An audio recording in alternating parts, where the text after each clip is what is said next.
সংগ্রামী ছাত্র বন্ধুগণ, আপনাদের সামনে আজকে একটা সুন্দর সেটিং আছে। যারা স্টেজে বসে আছেন, নির্বাহী কর্মকর্তা আছেন, এখানে সামরিক বাহিনী ঊর্ধ্বতন কর্মকর্তা আছেন, মেজর সাহেব, এখানে ভারপ্রাপ্ত কর্মকর্তা নিটামন থানা উপজেলা নির্বাহী কর্মকর্তা আছেন।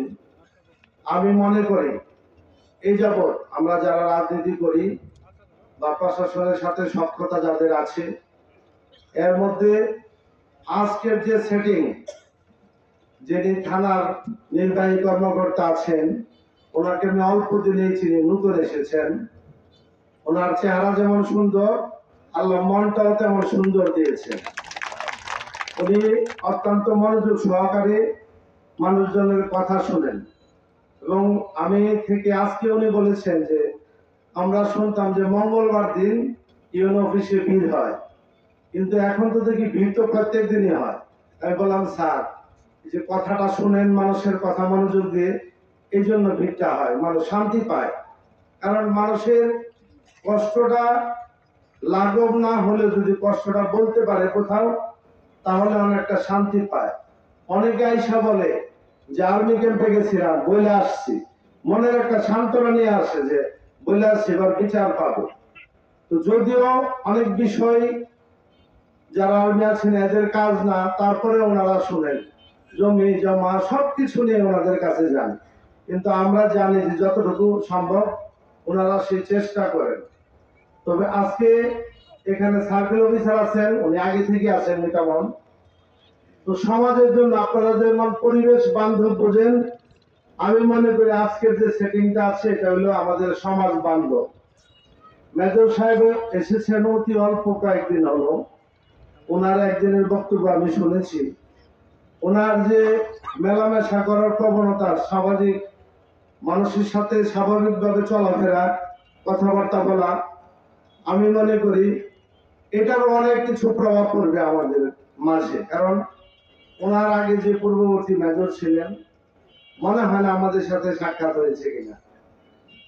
তাই আমি বলতে চাই যে ওনাদের সহায়তায় আমরা ঘাগড়ার যে অবস্থাটা হয়েছে, 7টা ইউনিয়নের মধ্যে সবগুলা শান্তি শৃঙ্খলা বজায় আছে।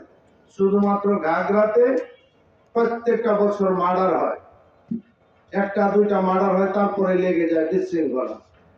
ঘাগড়াতে যারা গোষ্ঠীগত দ্বন্দ্ব আছে, কিন্তু মানুষ এই গোষ্ঠীগত দ্বন্দ্ব ছাড়াও যারা কোনো গোষ্ঠীর দ্বন্দ্বের সাথে জড়িত না, অথচ অর্থবিত্তের মালিক, চুপচাপ বাজারে ব্যবসা করেন, ওনারাও খুন মারার হলে পরে আতঙ্কে থাকেন, ঝগড়া হলে আতঙ্ক থাকেন। কারণ আপনারা উভয় পক্ষের একটা টার্গেট থাকে, যাদের পয়সা আছে তাদেরকে মামলায় ঢুকিয়ে দেওয়া, অথবা আগে থেকেই ওনাদেরকে সতর্ক করা যে ঢুকাই দেবো কিন্তু, দিয়া দেবো কিন্তু।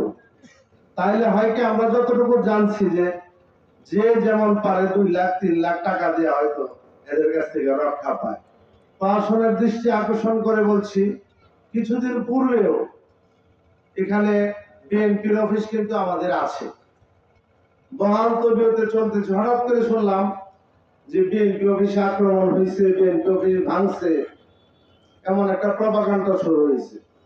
ওসি সাহেবকে আমি বললাম যে আমাদের অফিস তো বহাল তবিয়তে আছে, এটা নাটক করার জন্যই এই ঘটনা ঘটানো হয়েছে। আমি বলি যে ঘাগড়াতে নাটকের বিষয়টা সবাই যদি দৃষ্টি দেন, যাতে কোনো নাটক না করতে পারে, করে সাধারণ মানুষদেরকে হয়রানি না করে, এই ব্যাপারে বর্তমানে যে অবস্থাটা সৃষ্টি হয়েছে, একটি ক্যাম্পের আসলেই দরকার, সাময়িক হলেও, যাতে মানুষজন তো শান্তিতে ঘুমাইতে পারে। যারা ঝগড়া করছে তারা তো বিপদে আছে, সাধারণ মানুষ আরো বিপদে আছে, এরাও শান্তিতে থাকতে পারে না, কখন কার ঘর লুট হয়ে যায়।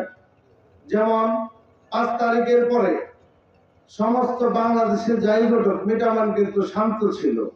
আমরা চেষ্টা করেছিলাম যে মিটামানটাকে যাতে শান্ত রাখা যায়, কিন্তু এই 5 তারিখের পরে হঠাৎ করে কিছুদিন পরেই ঘাগড়াতে চললো আরেকটা অবস্থান।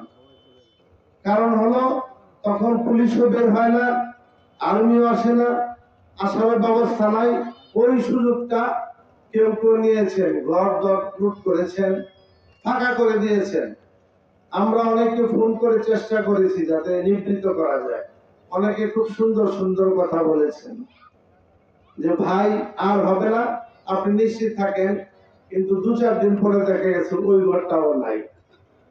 এই যে একটা অবস্থা, এখানে নিরাপত্তার জন্য মানুষের পুলিশের প্রতি সমস্ত বাংলাদেশে আস্থা কমে গিয়েছে। আস্থাটা আর নাই তাদের প্রতি, যারা নিরাপত্তা দিতে পারবে।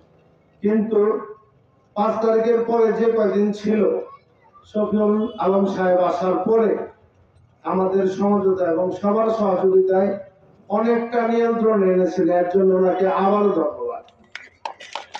আমরা জানি এখানে যে আর্মি ক্যাম্প আছে আপনাদের থেকে দূরে, ওইখান থেকে ফট করে এসে বর্ষাকালে আপনাদের নিরাপত্তাটা দেওয়া সম্ভব হয় না।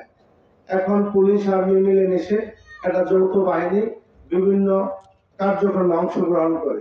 আর্মিদের ভূমিকা প্রশংসার যোগ্য, কারণ বিভিন্ন জায়গাতে যে মদ গাঁজা এগুলো উদ্ধার করছেন এবং আপনারা দেখতে পাচ্ছেন যে পত্র পত্রিকায় সেগুলা প্রকাশ হচ্ছে। এবং যে র্যাব বাহিনী যদি আমাদের এখানে নাই, ওনারা বেশ কয়েকটা অপারেশন করেছেন। যারা দাগি আসামি তাদেরকে ধরার ব্যাপারে ওনাদের ভূমিকা আছে, ওনাদেরকে আমি ধন্যবাদ জানাই। বিশেষ করে ঘাগড়ার ব্যাপারে সাধারণ মানুষ যাতে নিরাপত্তায় থাকতে পারে, আপনারা সরাসরি ওনাদের অভিযোগগুলো শুনে ব্যবস্থা গ্রহণ করার চেষ্টা করুন। ব্যবস্থা যাই হোক, অন্তত ঘাগড়ার মানুষ যাতে আপনাদের কাছে যে আর্মি ক্যাম্পে থানাতে যেয়ে যাতে ওনাদের বিষয়টা